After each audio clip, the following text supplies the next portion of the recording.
Hello, and welcome back to the In Between Sessions podcast. I'm your host, Lili.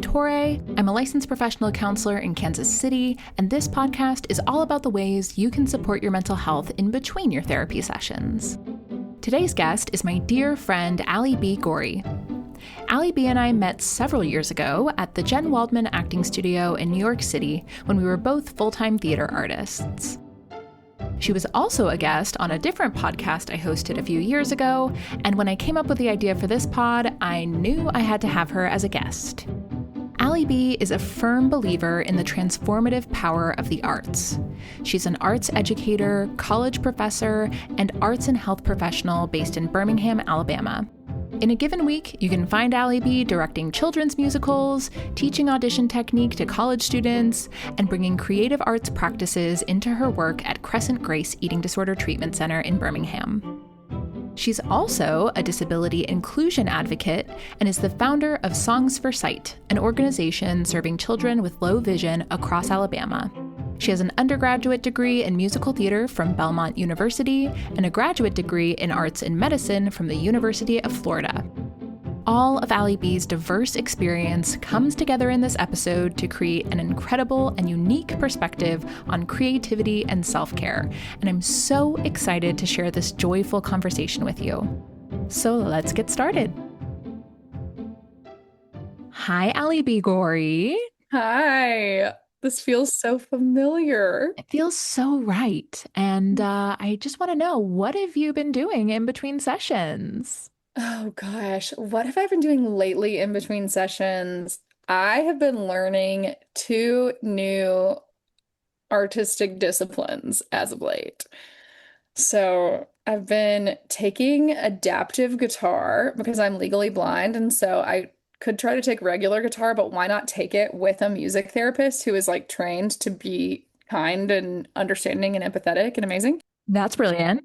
Yeah, adaptive guitar has been fierce. And then another thing I've been doing in between sessions artistically is I picked up ceramics this summer. So just dabbling in all the disciplines that I'm not used to dabbling in. Oh my gosh, I've been so interested in ceramics. Like, it seems like it would be so fun and grounding. And also, I know I'd be terrible at it, but like, I feel like it wouldn't matter. That's where I'm at actually, because I look like when I have finished, like I have committed a crime. Like there is clay everywhere, like up to my armpits, like from my fingernails to my armpits, like it's in my hair, and like everyone else has a neat little station, and everyone looks over at me, and I'm just feral. Um, and it's not that good, but there is something so amazing about having your hands like actually building and making something, and you Yeah. can't your brain physically can't think of anything else because the minute it does, like your pot flops in or your one wall Yeah. goes higher than the other, you know? And so it forces you to be present. And I've actually learned that pottery studios are full of introverts, and that's a little hard for me. But Because you're very extroverted. yeah, but I'm working on it. You know, I'm working on like centering, grounding, coming into myself. But that's been one of my favorite things to do when I just feel like I have a lot of extra energy to burn. I'm obsessed with that.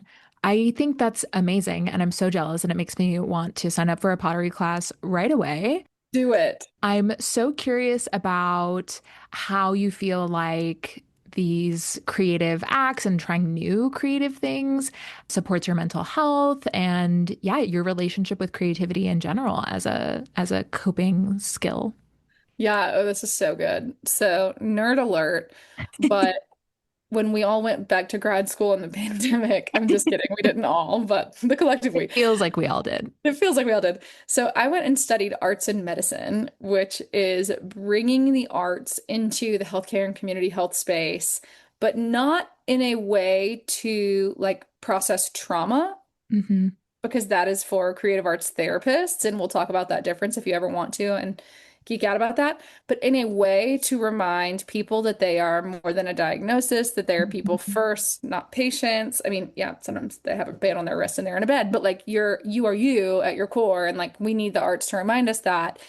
And so through my program, we were actually I can't say forced. We're in grad school. They can't force you to do anything.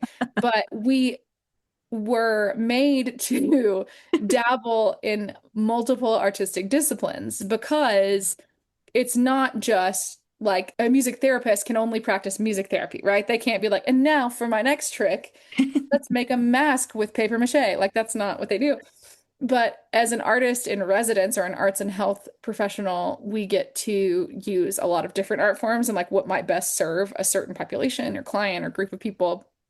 And so that was when I first started realizing that, oh, I love trying things like collage and, oh my gosh, painting is really therapeutic. And even though I'm bad at it, and like learning a new instrument, not for the sake of like being a prodigy, but for the sake of keeping my mind occupied and keeping my mind in a place of curiosity and that like flow state that can happen when you practice something creative. So I was learning by firsthand experience, honestly, just how much these other art forms that were new to me provided healing and grounding and honestly just like mental relaxation, mental clarity, and just like a break Yeah. from the thought train that can so often consume me for sure.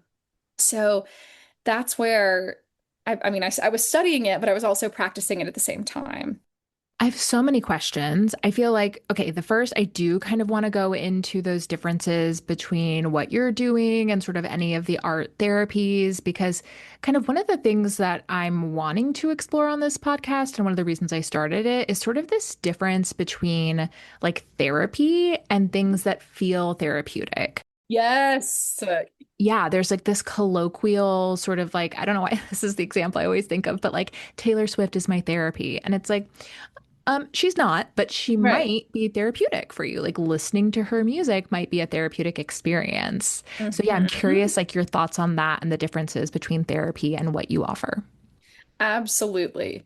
So just say I'm working one-on-one with someone. And what's really cool is I currently work at an eating disorder treatment center. And so I get to work in groups in one-on-one. Hmm. And my primary art forms before grad school and still are, musical theater, so singing, dancing, and acting. Yeah. So just say we have a client that might have wanted to return to dance or learn a skill. Like I had one client that was like, I really want to learn to tap dance. Cool. Amazing. Let's do it during your treatment day. So I am not thinking about structuring this tap lesson to like check off therapeutic goals, right? Like we're not going to tap our way into boundary setting or like, you Right. know what I'm saying? Like that's not really my job or my desire, quite frankly. Right. What we are going to do though is spend one-on-one time together connecting and just giving each other like full presence for that amount of time and learning a new skill. And maybe in doing that, again, your brain gets a little exhale for an hour Yeah. and you're actually in your body for an hour, which can be therapeutic in and of itself, right? I'm not tapping my way into your body or doing EMDR, like that's not my scope of practice. But by putting on shoes and making noise, you're going to be in your body just because like of that connection. Yeah. And that is something, especially for my clients with eating disorders, that they're not really used to. Yes. There becomes such a disconnect between like mind and body when you're ignoring the cues that your body is trying to send you for so long. Like it does numb that relationship. Yeah. So again, I'm not going in there being like, all right, time to unnumb this client. Like, that's Yeah. not it at all. It's like, let's have a healing experience together and like do something really fun. Yeah. And what I love about coming to the treatment center is I am the not therapist. So Yeah. everyone's like, yes, we don't have to talk about deep things in your group, which is Yeah. so funny to me because when someone is like doing a collage or even if we're just on a walk and like noticing things in nature together, or I'll teach clients ukulele sometimes and we'll just be like messing around and strumming and having fun, and all of a sudden they're opening up and maybe telling me something that they might not share with a therapist just because a different part of their brain is working. Yeah. And they don't always realize that I have to chart too. So I'm back in there being like, Oh, guess what? Just kidding. That's not how you check. But sometimes I'm able to talk to their treatment team and say, "Hey, I got a little insight during this that might not come up when asked about it directly, just because it might feel too vulnerable or too whatever. But when you're engaging in something creative, your brain might just spill it out." Yes. I feel like this is like what you just explained is such a great example of sort of the goal of this podcast, which is like, yes, therapy is important and therapy is super helpful and like transformative for so many people, but it can't be everything. And there are other parts of the process that happen outside of the therapy room that are really important. And so, this is exactly like what I'm talking about, that like it's not an either or situation. It really is a both. Like, how do you show up for yourself and what are you doing outside of the therapy room so that you feel prepared to come in and like trudge through the hard stuff in the therapy room? Yes. And honestly, like in my own life and personal work too, like the older I get, and I'm like a therapy veteran over here. I always call Yeah. myself a vet. Like I'm feeling like I just like went off. But I will say the older I get, the more I'm like, I might go to therapy once this month and Mhm. then 2 weeks after that, go get some like energy or body work, Yeah. because like that feels to me just as healing and like so much of my therapy was getting me back into my own body that I'm like, well, now what's going to help me sustain that? Having someone physically present with my body, Yeah. just as much as with my brain and my mind. And so, it just can look so different and evolve over time. But that is also what I love is like being able to step back and think, okay, do I need weekly therapy? Or maybe I'm at an every other week place. So what am I going to do Yeah. on those other weeks that still feels like honored time? Like I'm giving myself an hour to write, or I'm giving myself an hour to take a music lesson. Like that can feel really therapeutic actually, because you're Yeah. still in that like one-on-one relationship. You're asking questions. You are just being witnessed. Because sometimes that's just all we need, right? Is someone else to just say that I see you. Exactly. And I'm so like, this is kind of an aha moment for me. Like, what you just said is such a great idea because always as a therapist, my goal is to get people to a place where they don't feel like they need to be in therapy anymore. And for some people, that's like they can take a full-on break for therapy. For others, that's reducing the frequency of sessions. Whatever that looks like, that's always the goal, is to get people feeling like they have the autonomy to move forward without, feeling like they need a weekly session. But what I hadn't ever really like thought of and certainly suggested to clients in any way is you are used to having this 1 hour a week carved out with me, with us reducing to every other week. How are you going to spend that hour on our off weeks? What could you do that would be therapeutic for you in that time? You already have it allocated, you already have it dedicated. What could you do instead? And like being really intentional with how they use that hour in their off weeks. I love that. Yes. Well, it just makes me think of, when we see clients at the eating disorder clinic that go down to a different level of care, Mhm. right? Like that can be a really scary thing, even if you're ready and your body is restored. And it can be terrifying because all of a sudden you have this time. And so I think it's really helpful to be like, okay, well, if I would be in a group during this time, maybe for the first couple weeks, I use it to journal or Yeah. I use it to take a really leisurely, lovely walk. Or, but I do think that kind of idea of how can I start to find things in my own life? And it might be places you go. I talk to people a lot about like where are your third spaces and like Right. where can you visit? Like maybe you just sit in your favorite coffee shop for an hour and read. It doesn't have to be that deep and it doesn't have to be like soul work like at all, but it can be like soul nourishing. Yeah, it doesn't have to be expensive. It doesn't have to be, this huge event. It can be something as simple as going to a coffee shop and hanging out. And Mhm. yeah, I mean, the idea of a third space, and for anyone who doesn't know, it's this kind of idea of like a third place outside of your home and your workplace that you go to like gather and be with people. On Friends, it would be, Central Perk. On How I Met Your Mother, it would be that bar that they go to that I can't remember the name of. In Gilmore Girls, it would be Luke's. Luke's, absolutely. And so, we see this on TV and we sort of romanticize this on television, but especially, in the States and in like our cities that aren't particularly walkable or our towns that aren't super walkable, we don't necessarily have that. And yeah, there can be something really like community building or community fulfilling about a third space. And just there's something so special about going to the same place at the same time every week. Yeah, Like, this isn't during quote unquote therapy time, but every Sunday, right? I keep the same ritual with my fiance. We go to church and then we go to this coffee shop that serves amazing lunch called the Frothy Monkey. And we amazing. sit at the bar. They know our names, they know our orders. Yeah.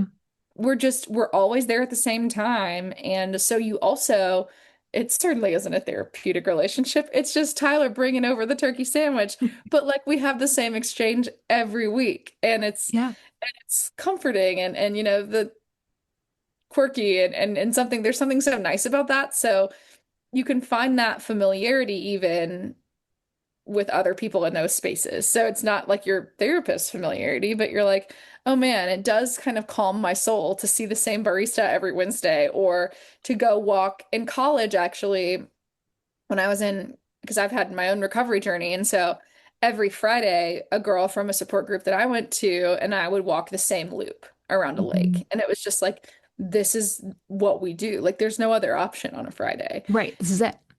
And that can feel so grounding. Absolutely. And you were saying earlier, like there's just something about being like seen and heard and understood, whether or not that's in therapy. And I think like what you were describing about the brunch place, it's like somebody like sees you and knows what you need before you even have to say it. There's something that feels really great about that. Ugh, yes, it really does. I also keep thinking about this is something I talk about with my clients a lot. I'm assuming you've seen Inside Out too. Okay, no, I've only seen one, but please tell me. I know I'm dying to watch Yeah, it. okay, that's your homework after this. Okay, But okay, well, great. Well, I was going to have to explain it for the listener anyway, so I'll explain it to you as well. phew. In Inside Out 2, the kind of like new big character is anxiety. Hmm. And there is a part of the film that made me be like, yes, I talk about this all the time, and you're validating what I'm saying, which is that I believe, and this isn't, I'm just going to go ahead and give the caveat that this isn't based on necessarily like empirical research. This is just like my Sure. own sort of hypothesis and observation, is that anxiety is actually inherently really creative. It is creating this like these worlds, these versions of events that may never happen, that may have like absolutely like no realistic basis whatsoever, but all of these different versions of like what could happen tomorrow, what could happen in this situation. Like that's creativity. You're Mhm. creating something with your mind. And even though it feels bad and it feels scary and it's creating anxiety, it's still inherently creative.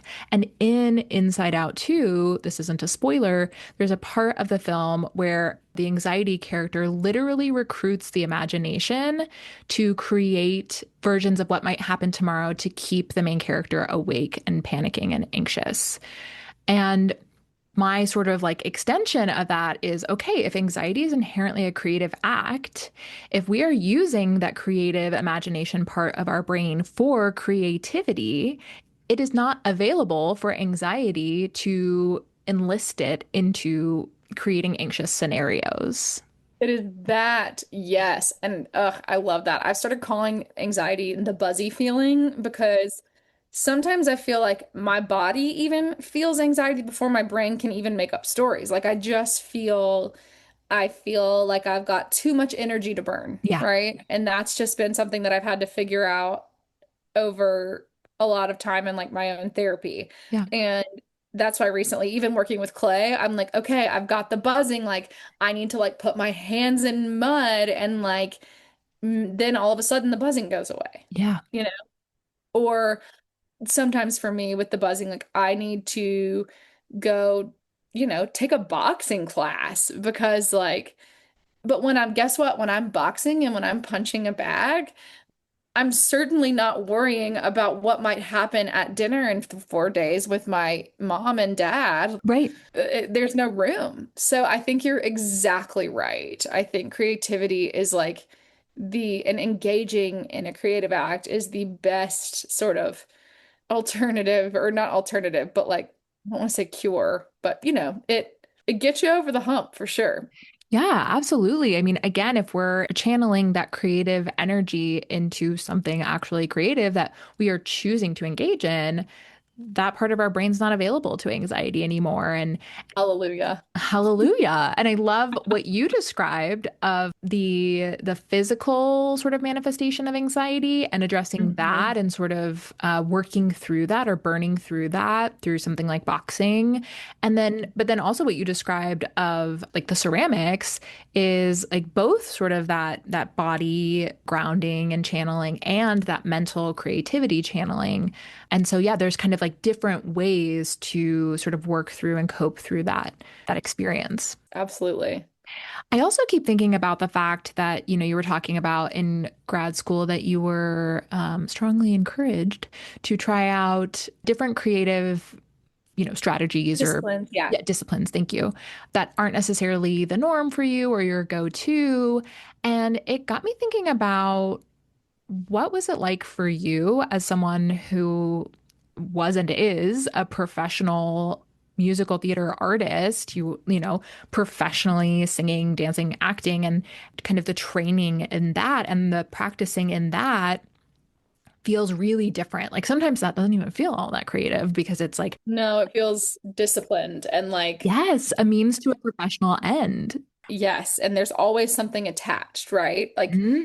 what is it like to create without attachment? And I think that's a lot of what we learn in the arts and medicine world and like what we try to encourage, Mhm. because you're creating for the sole act of creating. So it took some time for me, especially in the visual arts area, because that is something I was like, I am no Picasso, I am no Matisse. Like this is not my jam. I can pick up a paintbrush. I tried watercolor. Like I really did. I was like, what's gonna be my jam? Watercolor was not it. But what I did enjoy was like dropping water on paper and then tracing the blobs, and then it looks like a map at the end of it. So it's like there's all these kind of fun exercises that doing something like that where you're not trying to like paint a landscape. Yeah.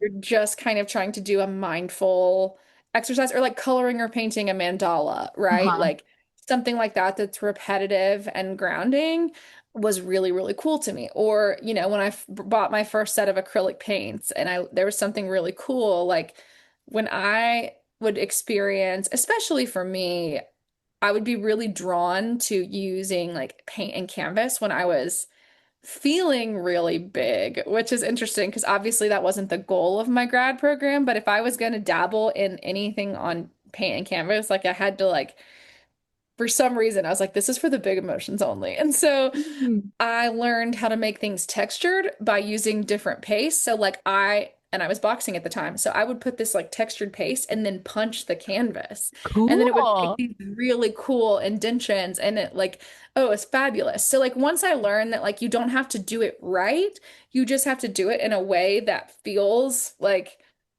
it's doing something for you, like whatever that might be. Like it might be a stress relief for me, or for me, it was a way to like see some of the things inside of me, outside of me. Yeah. But once I realized, like, okay, I'm not doing it to go to the museum, Hmm. and it takes time. Like, it took a lot of time. And then I feel like I tried so many things and I went through phases, and I still think I do, right? Like, I had a collage era, and now I'm in my pottery era, and like, it'll fade. It's okay. But the purpose isn't to like be the best at any discipline, which again is really hard for me. And I had to like, do a lot of my own watching my thoughts and being like, whoa, whoa, whoa, whoa, whoa. Why are we panicking over not being able to throw on the wheel today? Like some days, and that's the thing with pottery is like, you might have an entire day where you can't make literally anything, and you're just like, Yeah. well, there goes Monday. But that was so hard for me to fathom. And again, it's like a constant practice. Like I feel like just trying new disciplines is a great way to see where your thought train is. Yes, like that noticing of what's coming up and sort of being like, how fascinating that that just came into my mind. Love that. How fascinating is the phrase that I think I use and share, and we learned that one together. What is it from, Alie B? It's from the book The Art of Possibility. We read that in back in when we were in New York. Yes, and I knew that I got it from somewhere, and it's something that I share with my clients all the time as a version of a diffusion technique to help you kind of not feel so hooked by your thoughts, not go down those thought rabbit holes. But I can never remember where it came from. So you just solved such a big question in my brain. Thank you for that. I'm here for it. And for some context, listeners, to go back to arts and medicine, it was a orchestra conductor that would say this to his private lesson students. And they would be like with their violins, and whenever they would make a mistake, instead of yelling at his kids or his college students, I think he taught at like Marymount, Manhattan or something crazy, or no, Manhattan School of Music. Yes. And instead of being like, "Oh, another mistake, you piece of trash," which many of us who studied school, like studied the arts in school, are used to being treated like that. Yes, I'm laughing from the trauma, not because it's I know. We laugh because we can't cry anymore. But this conductor, when his students would mess up, would say, "How fascinating." yeah. And I just love it. It works in so many areas of my life. And I've shared it with so many friends now that we'll share a story and they'll just be like, "Oh, how fascinating," and it's the best. I'm so thankful because I always feel so icky, like knowing I'm referencing something but not remembering the source. So now, hopefully, all of my clients that I've ever said this to are listening and now know where I got it from. But I'm curious, kind of on the same idea of like approaching with this sense of sort of curiosity and non-attachment that you talked about. Hmm. Do you feel like that's easier for you to channel in? I could imagine it going either way. Is it easier for you in the modalities of art that you feel really confident in? So, like singing, dancing, acting, is it easier to kind of be gentle with yourself on those, or with the things that you don't expect yourself to be good at, like the visual art, the things that are new? Yeah. Especially like guitar. I'm just like, no, I'll pick it up tomorrow. It's definitely easier on those things to where, for example, gosh, I'm gonna sound just like a wild woman because I feel like I have so many different parts of my life, but I teach tap as well. So Yes. like just say I'm teaching an advanced tap class. Well, if I'm ever assigned the advanced class, that means as a teacher, I'm taking a lot of online classes myself because like if I'm teaching the top students, I don't want to like run out of, run out of Yeah. gas in the tank. Like I always want to be learning too. And I know as a teacher, like I have my bag of tricks, but that's only mine. And so like what else can I do? So I would get more frustrated like on something that I'm already quote unquote competent at Yeah. when I can't get it. I'm like, but I should get this. Like, or, I'm singing a passage of music and I'm like, no. Because I know how to navigate a challenge. And so I think I can get more frustrated because I'm like, oh, I'm using all these tools. But like a lot of times in other disciplines, I'm just guessing. Like I'm just guessing around. I've never taken a painting class in my life. Right. Like, I don't even, does red and blue make purple? Like, Let's find out. let's find out. And so much of it, you know, I'll start to throw things where I'm like, I'm gonna throw a wine glass today. I've never even looked it up. Like, let's just try it. And of course it fails. Like, Right. I'm like, okay, whatever. I'll try again maybe once I read directions, which I hate doing. So, And so when you're struggling to get to that place of non-attachment with your creativity, whatever type of creativity it is, how do you feel like you're able to get yourself to drop into that place or encourage and help others kind of get to that non-attached place? yeah, I think there's a lot of different creative prompts that you can use. I have a handful of different prompts, but also finding activities that are just like, okay, we're gonna put a bunch of painter's tape on this piece of paper, and then you're gonna color different sections. Yeah. That can calm your brain down enough and make you feel like, okay, this is something I got. I got it down, right? Or like, okay, we're gonna like just try something so simple, right? Like here are like four pieces of paper, pick a color that you love and fill them up. I don't know, something that is super, super accessible and not like, oh, this takes a lot of fine motor or this takes a lot of whatever, Yeah. Also looking for accessible wins, I think, which, for example, there's a chord that I start teaching everyone on ukulele because you have one finger on one string and like Yes. we can do it? So it's like also looking for something at first that's going to give you that, like, okay, I got this. So Yes. I think that's a both and answer because I also know, especially working in the field of eating disorders, like perfectionism is a beast. It's a Yeah. beast. And a lot of people will come to my groups and be like, I'm not even doing it because I'm going to be bad. And I'm Mhm. like, oh, how fascinating. And I'm like, okay, I'm not asking you to, paint the Mona Lisa today, but like here is a very like repetitive pattern coloring sheet. Like, can we start there? Or can you write for 5 minutes about your favorite, I'll find things that I'm like, okay, we can all write about our favorite birthday, right? Yeah. And I always say too, I think this is something Susan Blackwell might have taught in one of her workshops, but I was like, and whenever your brain can't think of what to write, either start drawing a swirl on your paper until it comes back to you, or just write, like, I hate this exercise. I don't know what to write. Yeah. Meh, meh, meh, but keep your pen moving. So there's certain strategies like that that you can also implement when people are feeling really stuck or just like, I'm not creative. Yes. Also in a group setting, and you can do this one-on-one too, but playing theater games. But we'll do things like one sentence story, or Hmm. I'll print out an image and it might be like an elephant holding three red balloons in his trunk, like on roller skates. And we have to go in the group line by line and create the story. Your job isn't to write the whole story. All you have to do is one line at a time. So there's not one way. And I think sometimes you want to find like a quick way in or a way in that feels like something that matters to you. Like, Yeah. maybe you're not a visual artist, but maybe you're an athlete and writing about like the best coach you've ever had might be a way into something creative. Yes. I feel like part of what you're saying is just adding more structure. Like, I think a lot about how creativity does thrive within Mhm. constraints. If someone says, play a song or make up a song, that feels really overwhelming. But if someone gives you like a beat and sort of like a bass melody that you can kind of riff on top of, it might still feel You have scary. edges on your sandbox. Yes, exactly. So part of it is structure. Part of it is, like you said, those small wins, which makes me think of Beth DeMichael's episode where she was talking about habits and trying to build them like really small and sustainable. So, like, not going for the Mona Lisa on day one. Right. And I also think like not sort of filtering out all of these acts as creativity. Like, I can imagine someone being like, oh, a coloring book, there's that, I don't know, expression or sort of stereotype of like, don't be the person who colors inside the lines. Coloring inside the lines is still coloring and it's still creative. Like, if that structure will help you do it, then don't discount that as No. inherently not creative. And even there's so much creativity that you wouldn't think.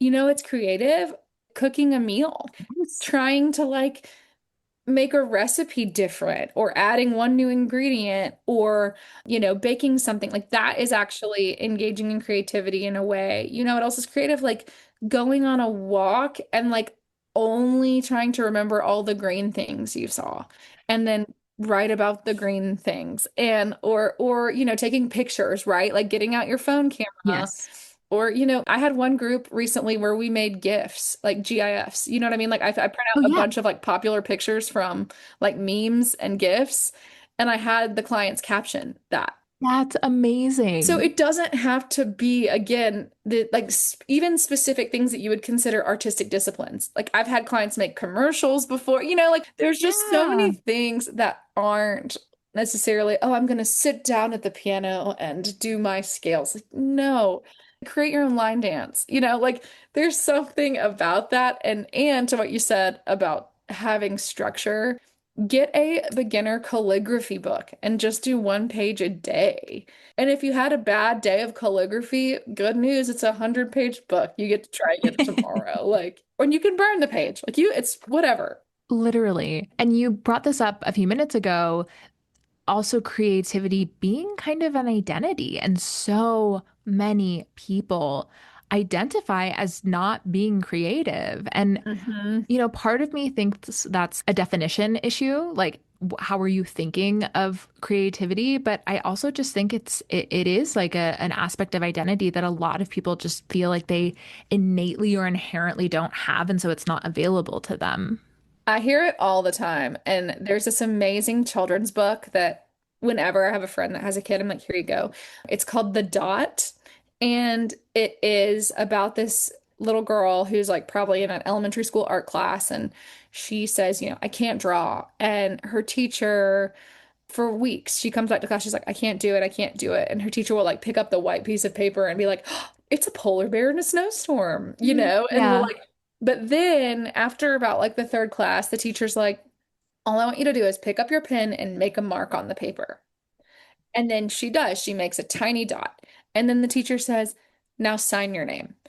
And so she signs it at the bottom like an artist. Well, the week later, the little girl comes back to the art class, and that dot was framed in a swirly golden frame. And she's like, "Well, that was nothing. Like, Yeah. what's this?" And so then she starts making like a lot of dots. And then she starts doing big dots and small dots in a painting where everything but the dot is a color. And so it's my favorite example, and I love giving it to people and sharing that story with people because, like, just drawing circles on your page and coloring them a different color, like, that is creative. And I think we forget that in the book, they ultimately have this huge art show for all of her dot paintings. And, it's just this beautiful example of it literally started with an angry kindergartner just being like, "Ugh," you know? Right. And with what you're talking about here of like channeling emotion into art, that's an example of that. Like I'm angry, and so I'm literally gonna stab this page with this colorful marker, and like there's something left behind, this visual representation of what I was feeling at the time. And like that's art. Yeah. It's really sweet. I love it so much. That's so cool. Do you have a way that you like define creativity? That's a great question. I mean, creativity is giving your imagination space to play. Yeah. Creativity is, ooh, that's really tough, Lily. I don't think I've ever thought about my own personal definition, even though I literally lead groups every week that's creativity for mental wellness, right? So yikes, Alie B, get with the program. Well, but I mean, I think that just speaks to, I mean, first of all, I kind of loved your definition, but I also think it speaks to this idea that we think of creativity as there's so much mystery around creativity for so many of us, both in this like, well, I have to be hit by inspiration and like, No, you how do don't. you, yeah, right? Like, how do you harness that? How do you make that happen? And I mean, the way that I define creativity is apparently this is my toxic trait is like hearing things from other people and then never being able to remember who I heard it from. I actually think I remember who I heard this from, but I can't remember who they heard it from. Hmm. But I'm relatively certain that our shared acting teacher in New York, Jen Waldman, shared this definition of creativity with me somehow, some way, of creativity as finding connections between seemingly disparate ideas. I love that. Yeah, and both like that definition and the way that you defined it is not based on like an artistic outcome of some kind. It's not about a song, it's not about a painting, it's not about a novel. It's about an experience of finding connections and infusing ourselves into something. And so for me, being a therapist by that definition It's so creative. feels so creative, which is part of what I love about it. Yeah. There's also something in creativity that I think we haven't quite touched on, but it's kind of like what Jen said about like finding these merging points, but seeing these little sparks, right? Like in the world and then doing something with them. Like Yes. creativity is definitely an act, but it doesn't have to be a grand act. It can literally be Oh my goodness. The way that those two trees look right now looks like they're hugging. Let me take a picture of it. You know what I'm saying? Like it's like just being awake to wonder and mystery and doing something about it. Yes. Wait, I really love that definition. I think you just found Who it. knows? Being awake to wonder and mystery and doing something about it. Like, come on, that's beautiful. I love it. Wow, fun Put it on a time. t-shirt. She's awake to mystery. And so I'm kind of curious, like if anybody's listening to this and is like, oh, okay, like, I originally was thinking like I'm not creative, but now they've called me out on that, and I'm a little bit more open to the idea of, trying to establish a little bit more of a creative practice or even just try something out. Yeah. Where would you encourage people to start? Oh, there's so many really cool options. If you're by yourself, and you're listening to this and you're thinking, okay, I would love to have like a creative practice in my day, which we actually practice in grad school, right? Like actually setting out time, which is kind of what we talked about earlier, right? But you can do a daily habit of that as well. Saying like, okay, for these 15 minutes, I'm gonna write, or for these 15 minutes, I'm just gonna get out my really cool markers that all the teens are loving these days. Or for this 10, whatever, 15 minutes, I am going to sing or try to play an instrument. Like it can be simple and like goal oriented like that, but Mhm. also I really love a prompt, and I actually use creativity prompts in a lot of my groups just because they get your mind working. Because if I was just to say, okay, you have this whole art space open and I have 10 clients and I'm like, great, go.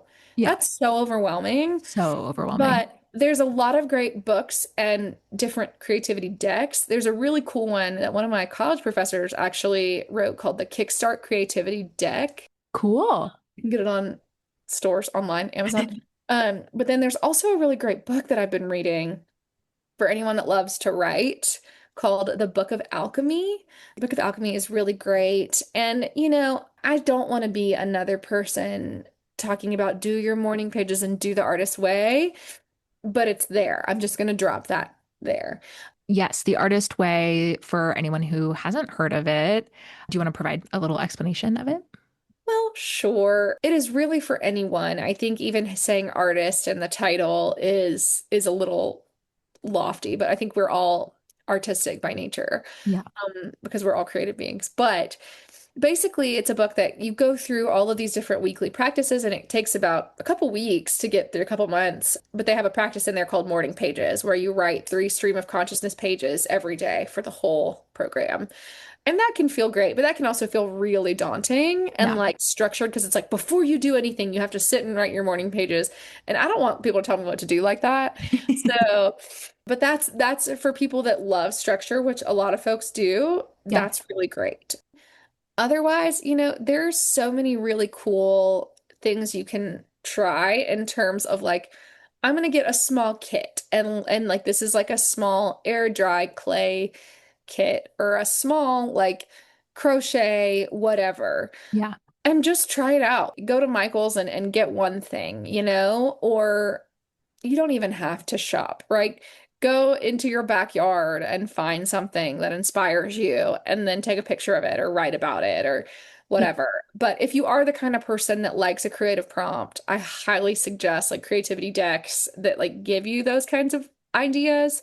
And for writers, again, the Book of Alchemy is so good. It gives you so much to think about. And when I first got it, I was like, oh, these are going to help me like be this amazing creative writer. And some days it'll just be like, make a list of XYZ. And you're like, that's it. That's the assignment. Like, that's it. But that also is making you think in a different way than you were thinking. So it's Yeah. just practice. And there's no wrong way or right way to do it. I think it's important that you find something that you love and that feels like you. Like if you continue to, I don't know, take piano lessons and it makes you feel like back when you did when you were 9 and your mom forced you and you hate every second of it, maybe that wasn't the vibe. Like Yeah. Right. that's okay. Maybe you just need to grab some like a ukulele and teach yourself how to play from a YouTube tutorial. Like that's cool too. It doesn't have to be structured. It can be calm. Again, I feel like I'm giving so many both and ands, but there's just not one way. Right. I mean, I think that's what creativity is kind of all about, that it's no one thing. I mean, when you mentioned ukulele on YouTube, it made me think of like makeup tutorials. Like That's creative. you could follow a tutorial, you could do something on your own. Like, Nail art, like what do you love? yes, I am obsessed with that. So, Alie B, I'm curious, what are you going to do before your next session? Oh gosh, what am I gonna do before my next session? Well, you're going to watch Inside Out too.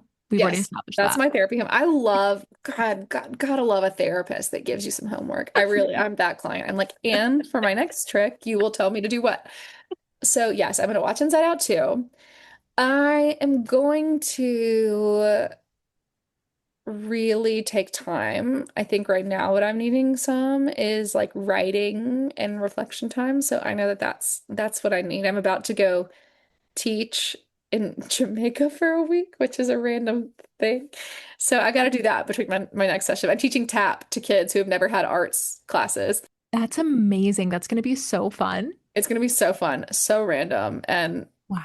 all my bosses at home were just like, okay, see you next week. Like as if it was nothing. They're like, have fun. So I got to do that. But while I'm doing that, I think I've got to commit. And I know this is for me because I'm so extremely dangerously extroverted that I have to, my discipline is actually like quiet time where I read and write. Yeah. So I think for me, it's going to look like forced fun writing, but not forced because I do love to write. I just have to carve it into my day. So Yes. I feel like that's such a great example. Like, I think, again, with sort of identities, like we can identify so strongly as an introvert or an extrovert. And we kind of think of ourselves as like solely and entirely that, without realizing that like we have a little bit of both. And how are we caring for the part that feels like not the primary one? Like we're like, oh, I'm primarily extroverted, but like there's an introvert within you as well. And it needs care. it's care. And so I've been really into this idea of like being super intentional in those moments of like sitting down to write something or journal and being like, hey, introverted part, like that part of me who might be feeling really overwhelmed by this experience right now, like this moment's for you. I see you, internal family systems therapy. I see This you. is not the first time we've discussed IFS on the podcast, and it probably won't be the last. So good. So yeah, I'm going to care for that little part, I think, is what I'm going to do in between my sessions. I love that. Ali B, thank you so much for being a guest. This was such a joyful conversation, and I think a lot of people really need to hear it. And I'm hoping that anyone listening might take away from this that they are creative and that creativity is accessible and available to them. And yeah, to just remember when you don't love the thing that you created to be like, oh my gosh, how fascinating that I'm having so much judgment about this. Amen to that. Thank you so much for having me, Lily. And I hope everyone just stays really curious.